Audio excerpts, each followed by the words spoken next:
With Alastair Jarvis of HB Studios. We're here to talk about Rugby World Cup 2011.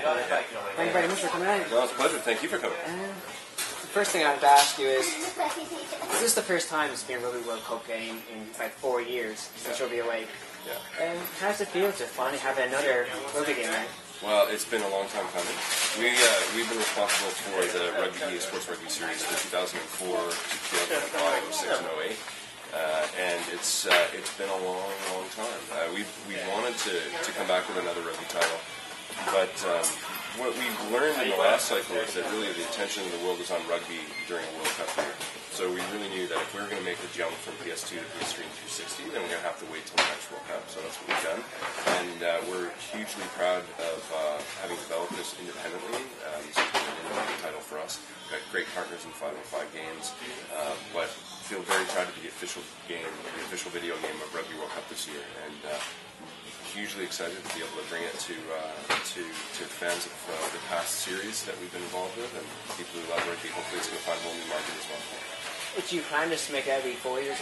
So, like, are you just planning to every 4 years in correlation with each World Cup, or are you just going to run as a series? In terms of a product at retail, I think we're going to find it really difficult to go back to the PS2 days of an annual release of rugby. But I think we'd like to see more rugby games happen before 4 years from now. Yeah. So we just have to be a little more creative about how we do it. Okay. It's a very interesting day to release it. Deus Ex Human Revolution. Probably a lot of people are happy to see it come out. Yeah. It's interesting to same day. How is that working out for you? No, it's good. I think it depends on the store, it depends on the territory. I think in this particular store, I think we might be outselling Deus Ex today. I think a lot of people be surprised by that. Yeah, I think so.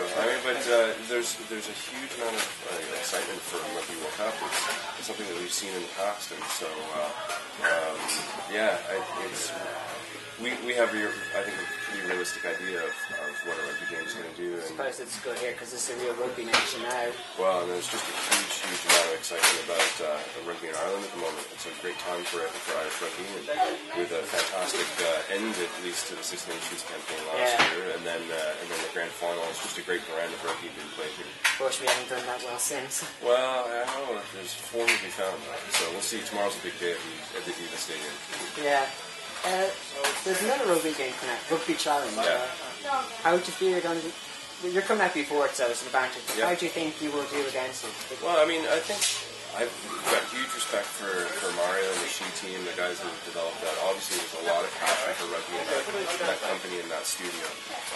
And we've been watching those guys closely to see what they're gonna come up with. And I think they're going to bring a lot of interesting innovations and an interesting take on the sport of rugby. I think for us, the brand of rugby that we've always been excited about is something that people love to play with their mates. It's a fast-flowing form of the game, and they're great moments of gameplay where people kind of get up out of their seats and fist-pumping moments of gameplay as we talk about it. And as you hear people playing our games, you hear these kind of like guttural kind of reactions, almost the same thing as if you're in the stand watching a match. Yeah.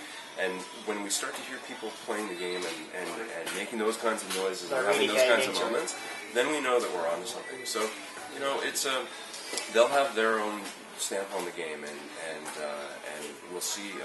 Wish them well. But we have, I think, a lot of confidence in what we're bringing from a gameplay perspective this year. That's really been our focus. We went to the community a year and a half ago and said, right, if we could focus on, because we have to be quite judicious and disciplined about where we focus our development effort. So what's the most important thing from your perspective? And what we heard over and over again was gameplay. People really loved Rugby 08. So we wanted to create something that was a familiar experience to them, that doesn't feel like a completely different game. And that's what we've heard from people, is that it does feel like Rugby 08, which is a huge accomplishment for the team because it's been very difficult and challenging for them to be able to bring back that feeling of familiarity on a new engine, a new animation engine. So that's been we're actually quite proud of that.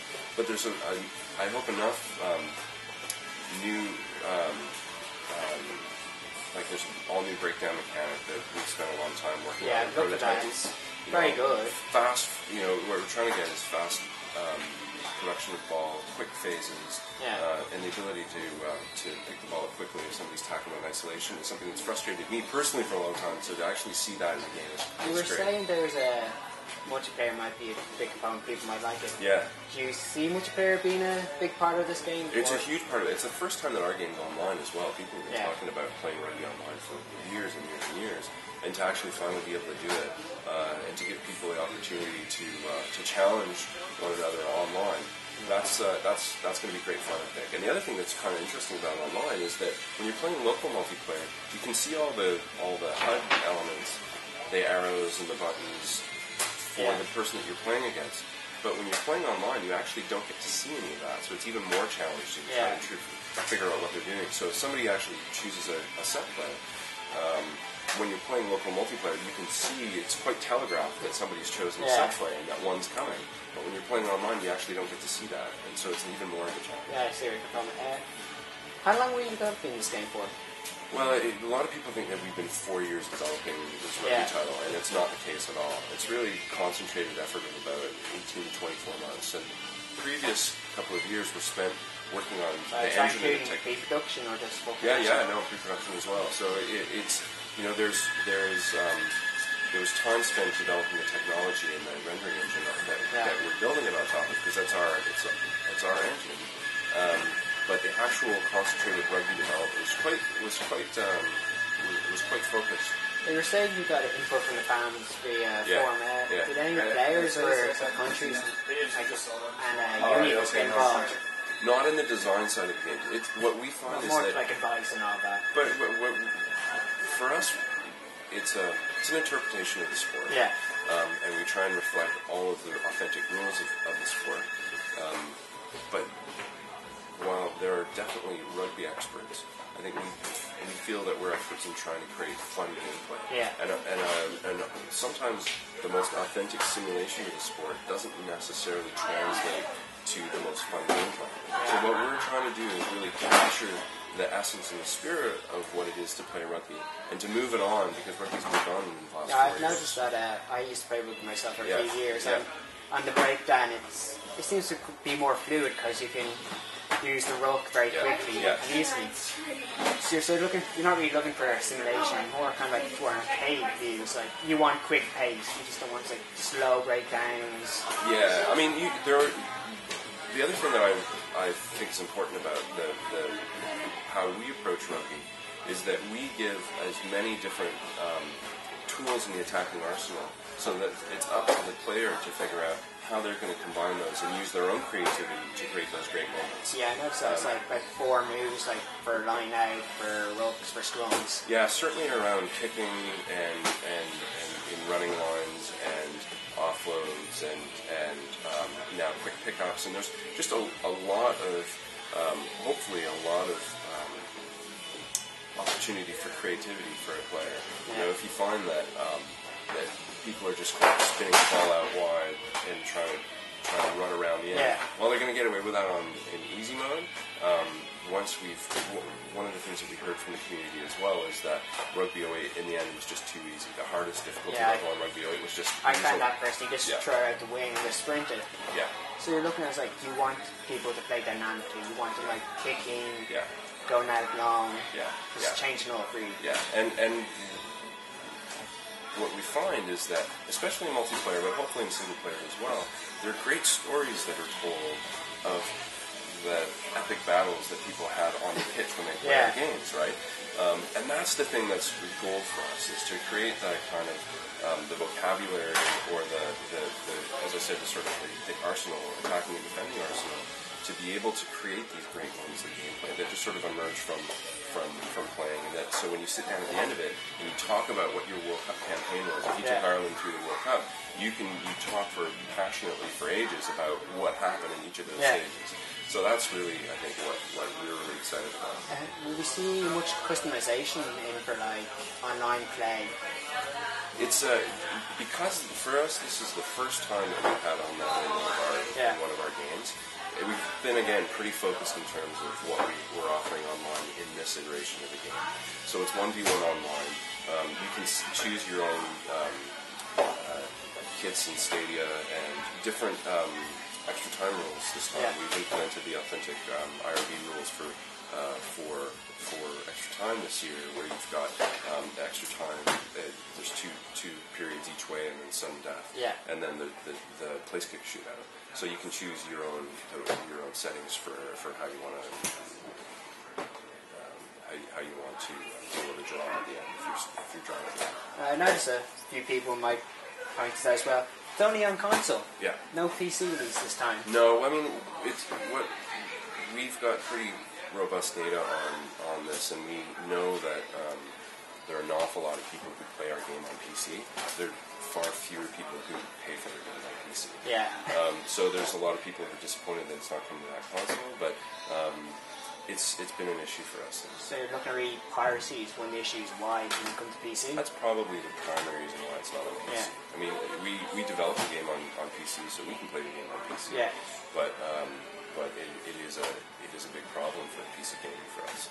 Did you know, like, a lot of companies made this decision, like Ubisoft have DRMs, and a few others have DRMs, to just like, we could do DRM for the PC, but just not do that and antagonize community, or just I think it is a the other platform in certain parts of the world. PS2 is still a huge platform in South Africa, for instance. There's a huge demand for PS2 games still, and it's just not a platform that we could support. For us, it was about having a real laser focus on those two consoles and making sure that we get it right.